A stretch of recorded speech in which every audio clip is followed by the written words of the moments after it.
आजच्या या महत्त्वपूर्ण पत्रकार परिषदेमध्ये आपल्या सगळ्यांचं स्वागत आहे। सन्माननीय राज्याचे मुख्यमंत्री देवेंद्र फडणवीसजी काल असं म्हणाले, म्हणजे ते तसं नेहमी बोलतात आणि फार हसून आणि फार व्यवस्थित पद्धतीने ते सांगतात। संपूर्ण देशात पेपरफुटीची आणि त्याच्या संबंधाने सगळ्या विद्यार्थी वर्गामध्ये एक संतापाची लाट आहे आणि अशा सगळ्या काळात भाजपच्या पोलिसांचे रोज नवे कारनामे पुढे येत आहेत। पण असं असताना सुद्धा या सगळ्या प्रकरणामध्ये ज्या पद्धतीने खरं तर हे प्रकरण हाताळायला पाहिजे ते हाताळलं जात नाही, हे फार विशेष आहे। आणि उलट राज्याचे मुख्यमंत्री देवेंद्रजी काल असं म्हणाले की सगळ्यात मोठा टीईटी परीक्षा फुटीचा घोटाळा हा ठाकरेंच्या काळात झाला। कदाचित त्यांच्या स्क्रिप्ट रायटरने मुद्दाम चुकीचं लिहिलं असेल किंवा नकळत चुकीचं लिहिलं असेल किंवा बरोबर लिहिलंय परंतु सीएम साहेबांकडनं चुकीचं वाचन झालं असेल। मी जरा करेक्ट केलं पाहिजे की सगळ्यात मोठा टीईटी पेपर फुटीचा जो घोटाळा होता तो ठाकरेंच्या काळात झाला नाही, ठाकरेंच्या काळात उघडकीस आला। मी पुन्हा एकदा रिपीट करते, हा घोटाळा ठाकरेंच्या काळात उघडकीस आला। तो कसा उघडकीस आला आणि या घोटाळ्याला जबाबदार कोण होतं आणि हा घोटाळा नेमका कधी झाला, कोण कोण होतं या सगळ्या साखळीमध्ये जरा बोललं पाहिजे याच्यावर। मंडळी 19ला आम्ही सत्तेत आलो। आम्ही सत्तेत आल्यानंतर त्यावेळेला तत्कालीन वैद्यकीय शिक्षण मंत्री राजेश टोपेजी होते, विशेष गृहनिर्माण मंत्री जितेंद्र आव्हाड होते आणि गृहनिर्माण खात्याच्या म्हणजे म्हाडाच्या परीक्षा आल्या। म्हाडाचा पेपर निघाला, पेपर होता 12 डिसेंबर 2021ला आणि त्याच्या आदल्या रात्री पोलिसांना एक टीप मिळाली की म्हाडाचा पेपर फुटलेला आहे। जशी पोलिसांना टीप मिळाली, पोलीस जिथे टीप मिळाली आणि ज्याच्या संबंधाने टीप मिळाली त्याच्यापर्यंत पोहोचले। आता तुम्ही म्हणाल मी हे सगळं सांगते याला आधार काय, हे सगळं कपोलकल्पित असू शकतं, तर मी हे आवर्जून सांगितलं पाहिजे की मी जी माहिती सांगते ती नॅशनल सायबर क्राईम केंद्राचं गृह खातं आणि त्यातली त्यात सायबर नॅशनल सायबर क्राईमच्या वेबसाईटवर त्या वर्षातली सगळ्यात बेस्टेस्ट केस स्टडी म्हणून ज्या केस स्टडीला अपलोड केलेलं आहे ती केस स्टडी मी तुम्हाला सांगते की ही पेपर फुटीच्या संबंधातला सगळ्यात मोठा स्कॅम त्या वर्षीचा बेस्टेस्ट स्कॅम म्हणून झाला होता। आणि या संबंधाने त्या अधिकाऱ्याचं नाव सगळ्यात शेवटी सांगते, ज्या अधिकाऱ्याने ही सगळी केस स्टडी केली होती। 12 डिसेंबरच्या आदल्या रात्री कळलं, 11 डिसेंबरला कळलं, 11 डिसेंबरला संबंधित माणसापर्यंत पोहोचले। त्याचं नाव होतं Pritish Deshmukh.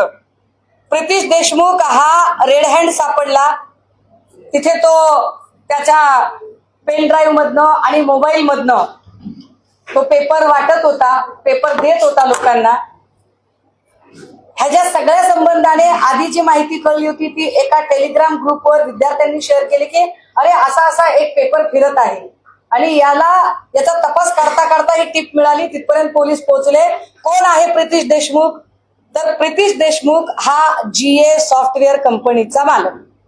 GA software company जिचं मूळ ऑफिस बेंगलोर कर्नाटकामध्ये।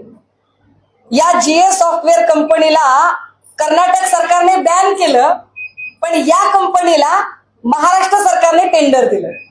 टेंडर कधी दिलंय, टेंडर 2016 मध्ये दिले, फार विशेष आहे। 2016 मध्ये टेंडर दिलं, त्यावेळेला शालेय शिक्षण आणि क्रीडा मंत्री कोण होते, विनोद तावडे साहेब होते। आता मी तावडे साहेबांची डिग्री, संत ज्ञानेश्वर विद्यापीठ, इलेक्ट्रॉनिक्स इंजिनियरच्या फेक डिग्रीचा वाद याच्यात अजिबात जाणार नाही। मला विषय डायव्हर्ट करायचा नाही, मी त्याच्यातही जाऊ शकते पण मला विषय डायव्हर्ट करायचा नाही। तर विनोद तावडे साहेबांच्या काळात प्रितीश देशमुखला हे सगळं टेंडर मिळालं होतं आणि प्रितीश देशमुख ज्याला जीए सॉफ्टवेअर कंपनीच्या मालकाला टेंडर मिळालं तोच पेपर फोडत होता। त्याला जेव्हा पोलिसांनी ताब्यात घेतलं आणि त्याची चौकशी सुरू केली त्यावेळेला त्या सगळ्या चौकशीमध्ये जी माहिती पुढे आली हे फार इकडे लॅपटॉप मध्ये दाखवण्याच्या ऐवजी मी तुम्हाला या कागदांवरून ती माहिती दाखवते की बघा म्हाडाच्या एका पेपरवरून कुठपर्यंत पोहोचलं हे सगळं प्रकरण। जेव्हा त्याला ताब्यात घेतलं तेव्हा त्याने सांगितलं की मी एकटा नाही, मग याच्यात 14 एजंट आहेत 14 एजंट शोधून काढले गेले. 14 एजंटला शोधल्यावर त्याच्यातल्या 2 एजंटनी सांगितलं आमचं काम फक्त गिराईक आणण्याचं होतं. गिराईक म्हणजे काय, तर जो विद्यार्थी पर पेपर 5 लाख रुपये खर्च करू शकतो असं गिराईक आणायचं काम आमचं होतं. मग मूळ कोण आहे, त्याने सांगितलं याच्यातला शिक्षण क्षेत्रातला तांत्रिक सल्लागार आहे. त्याचं नाव काय, ते म्हणाले तांत्रिक सल्लागाराचं नाव आहे अभिषेक सावरीकर.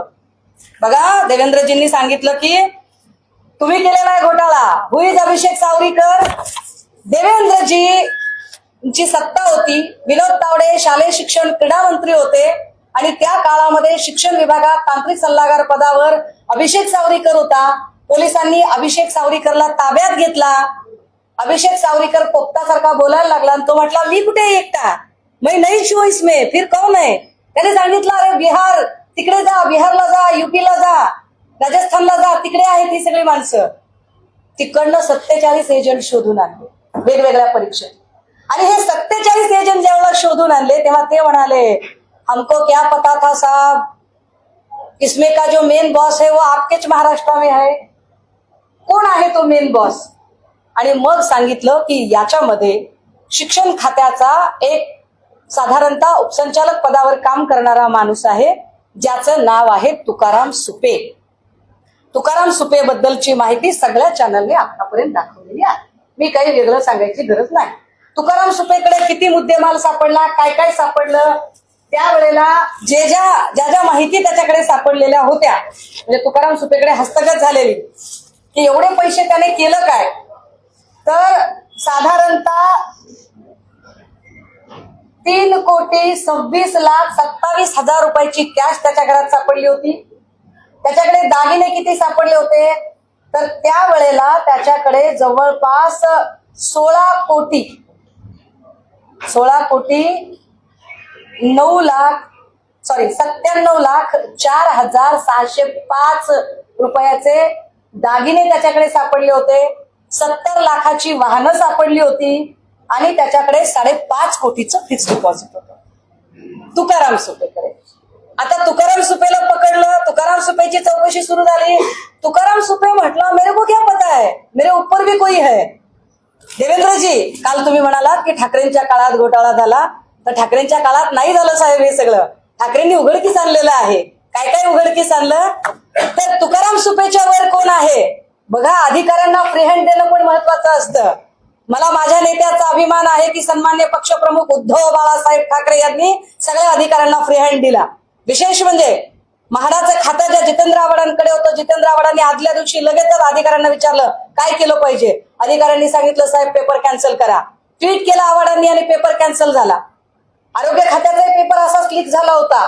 राजेश टोपेजींना कळवलं. टोपेंनी सांगितलं अगदी कुणीही असला, माझ्या ऑफिस मधला असला तरी सोडू नका. सगळ्या मंत्र्यांनी मिळून फ्री हँड दिला आणि एका माणसापर्यंत पोहोचले.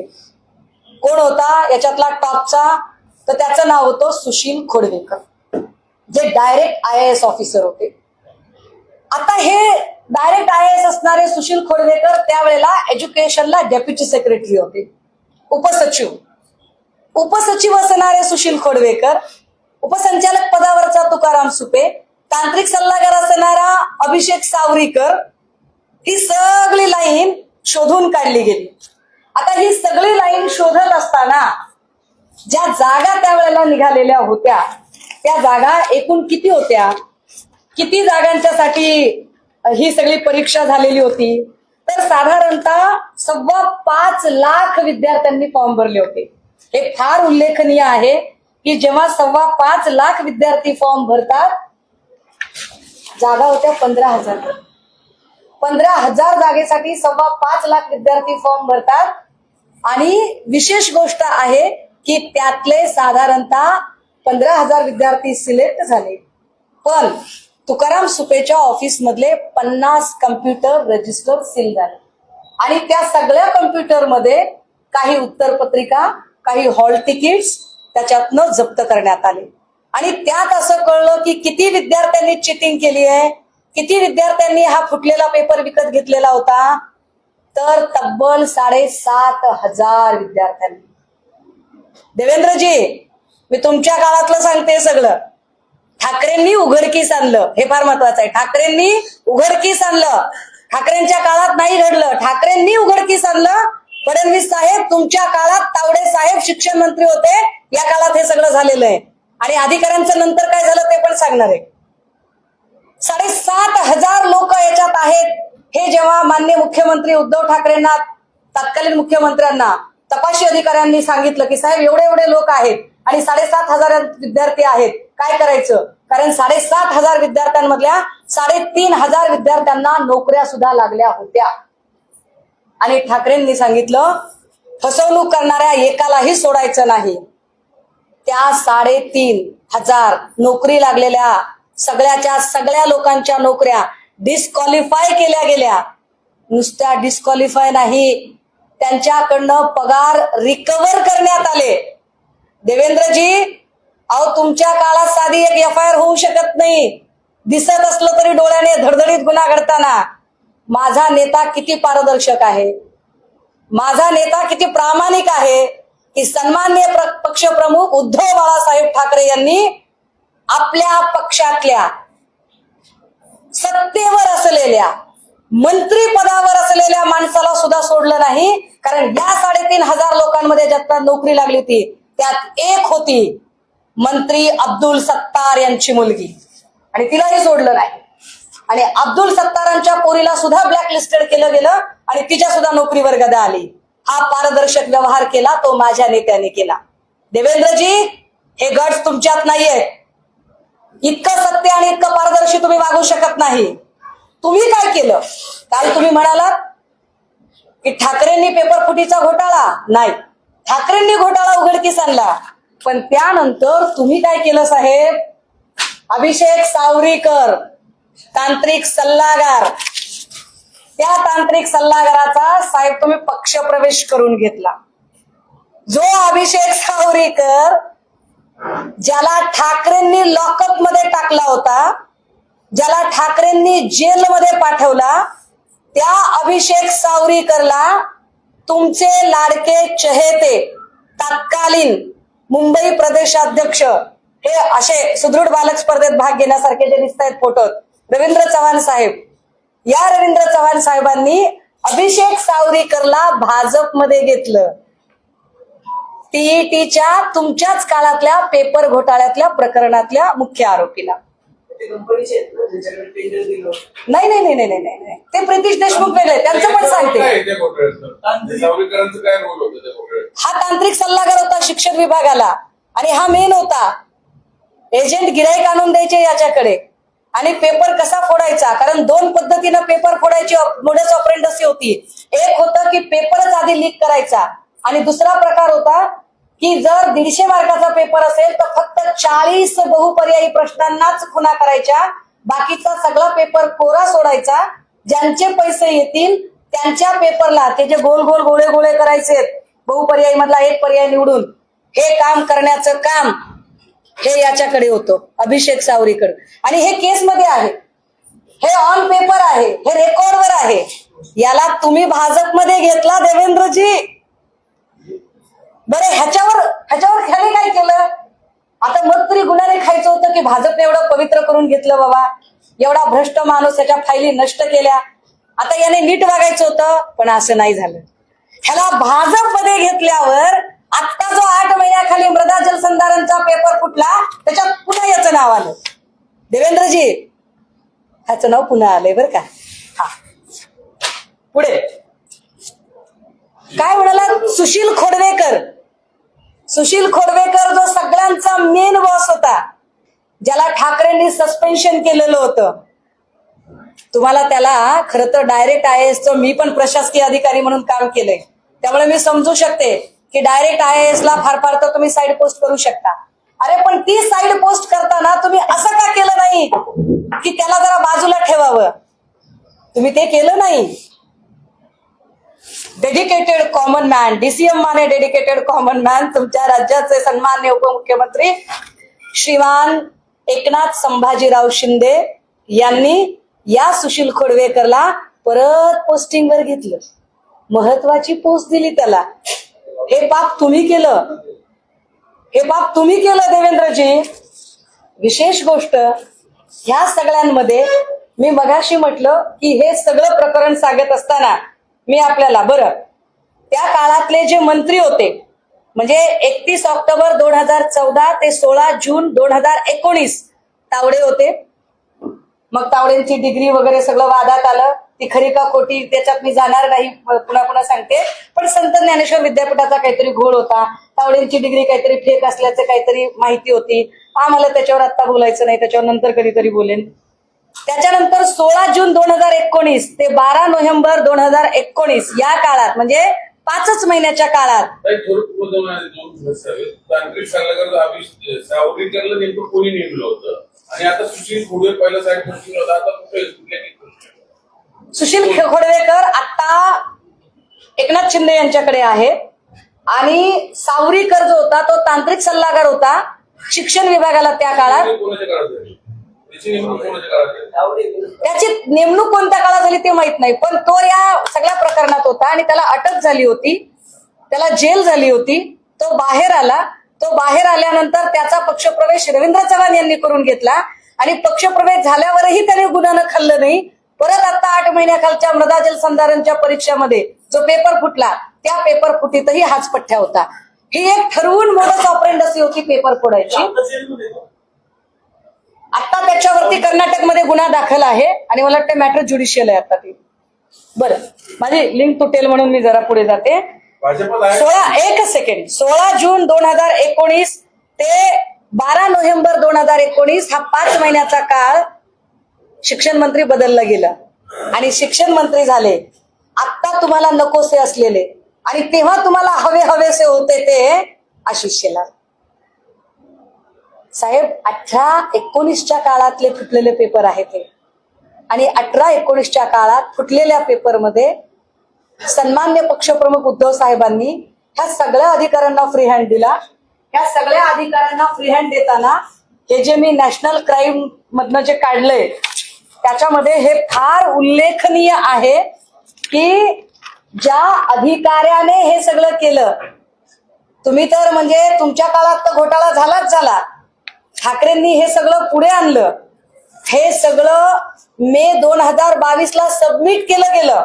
बघा मे 2022ला जूनला अब्दुल सत्तार सकट सगळेजण वाया सुरत गुवाहाटी निघून गेले.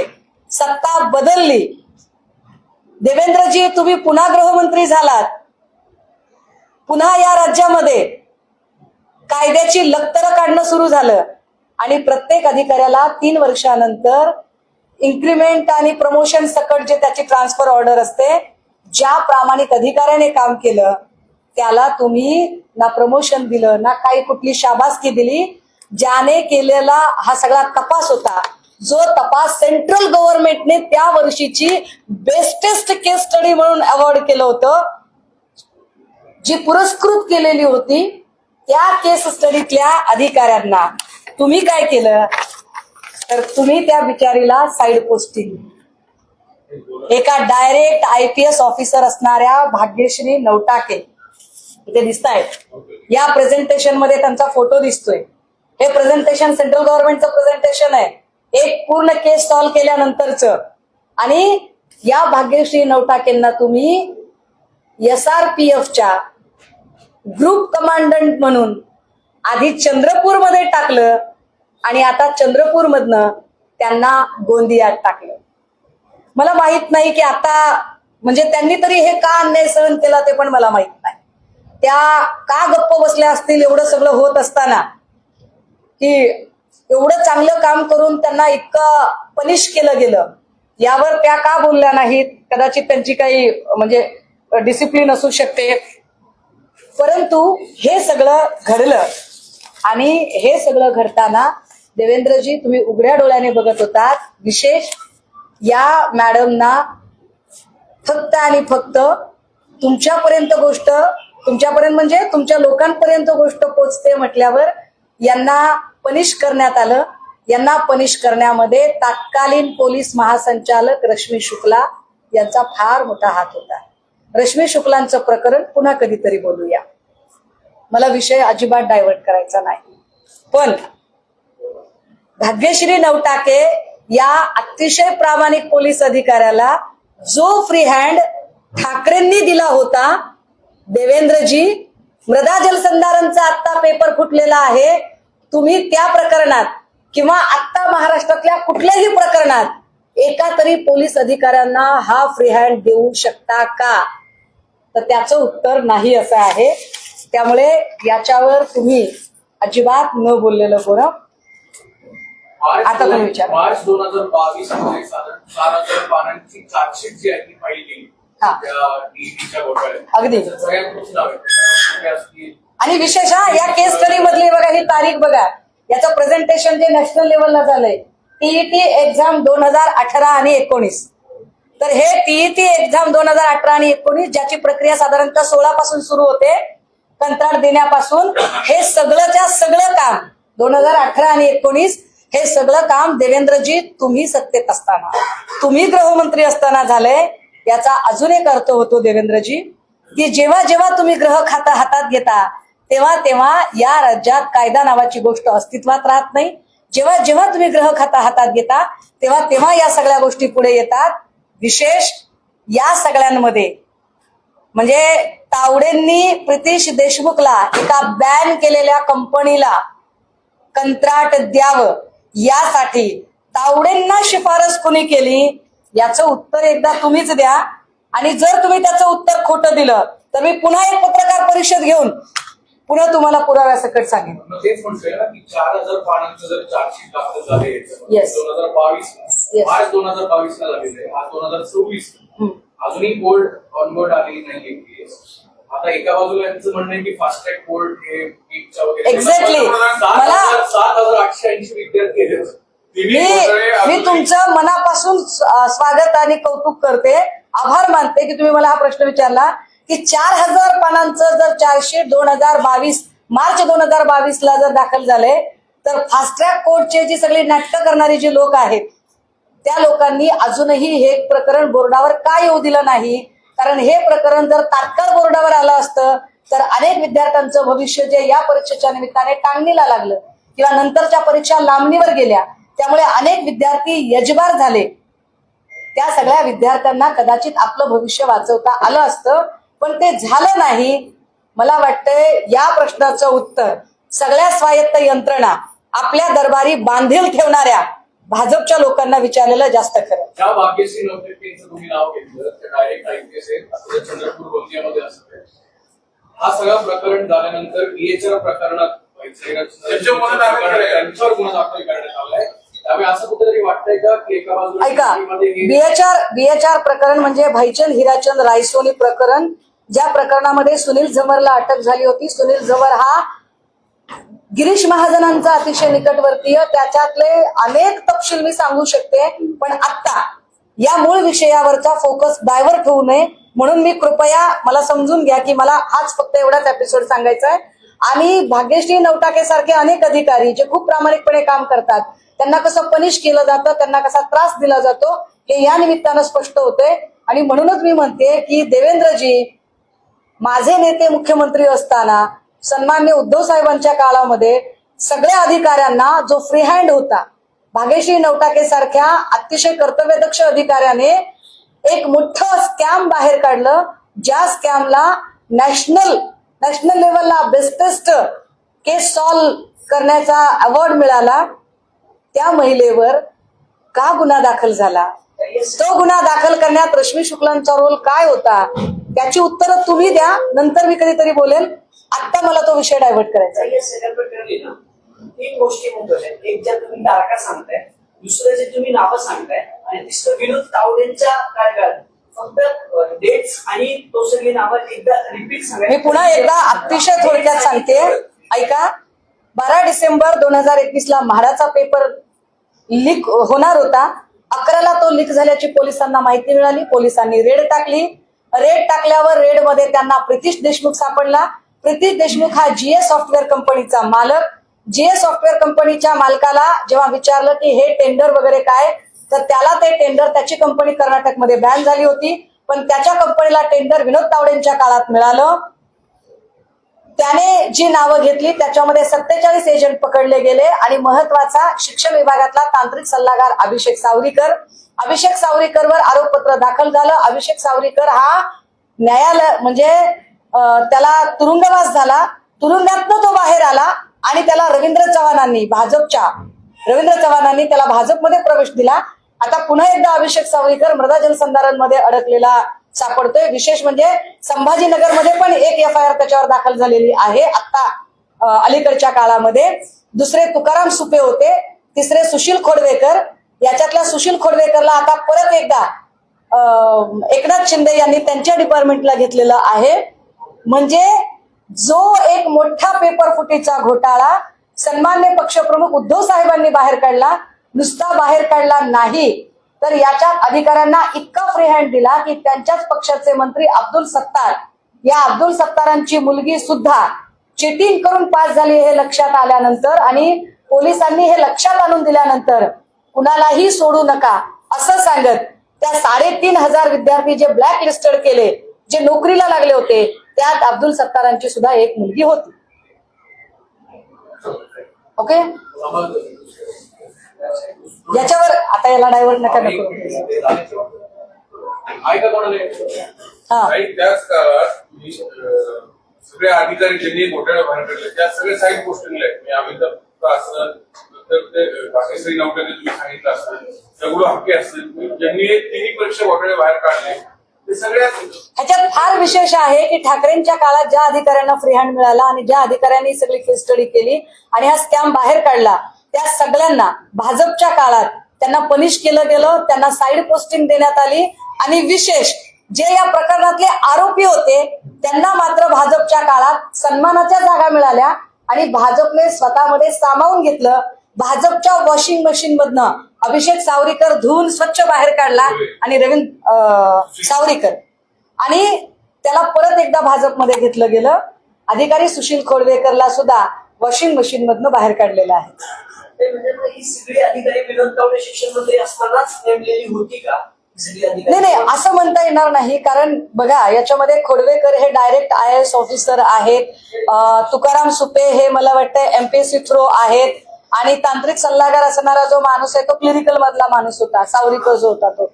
पण यांच्या नियुक्त्या कधी कधी झाल्या होत्या ते नाही, परंतु ह्याच्यातलं जे कंत्राट आहे प्रतीश देशमुखचं, जे मेन गोष्ट आहे ते कॉन्ट्रॅक्ट मात्र तावडेंच्याच काळात मिळालं होतं आणि ती कंपनी बॅन असताना ते कॉन्ट्रॅक्ट दिलं. ते कॉन्ट्रॅक्ट तावडेंनी का दिलं? दुर्गेश पाटील नावाच्या माणसाचं कॉन्ट्रॅक्ट का नाकारलं? दुर्गेश पाटीलची सुद्धा कंपनी या क्षेत्रात काम करत होती. याच्यातली अनेक नावं मी सांगू शकते. मला जरा देवेंद्रजींची कमेंट ऐकायला आवडेल. त्यांची कमेंट आली की उद्या माझी पत्रकार परिषद अजून एक झालीच म्हणून समजा.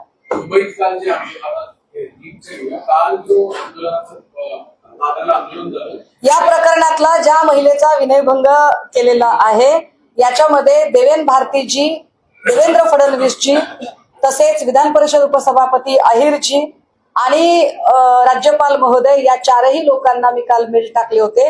त्याच्यातनं आणि काही अधिकाऱ्यांकडनं जेव्हा माहिती मिळाली त्याच्यानुसार हा जो माणूस आहे हा कॉन्स्टेबल असल्याचं कळतंय आणि हा काय म्हणतात त्याला मिल्स स्पेशल नावाची जी पोलिसांमधली जी एक शाखा असते मिल स्पेशल म्हणून, त्या मिल स्पेशल मधला हा कॉन्स्टेबल असल्याची माहिती मिळत आहे.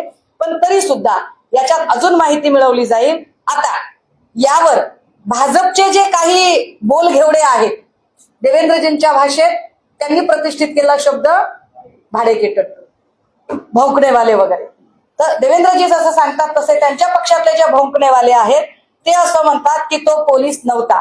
तर माझा पुढचा प्रश्न, जर तो पोलीस नव्हता तर देवेंद्रजी, जर तो पोलीस नव्हता तर देवेंद्रजी तुमच्या इतकी सक्षमता नाही का तुमच्या खात्यामध्ये की तुमच्या खात्याने हे सगळं निपटावं? तुम्हाला भाड्याचे टट्टू घेण्याची गरज का पडते? हा कुठला भाड्याचा टट्टू उचलून आणला होता ज्याने एका महिलेचा विनयभंग केला?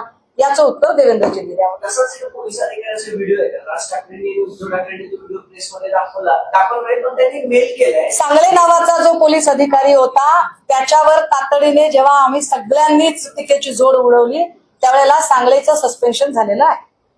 नाही रात्री आमचं उपोषण सोडवलं गेलं. ऐका ना, माझा विषय डायव्हर्ट होईल याच्यातनं. मी बोलेन आपल्याला याच्यावर.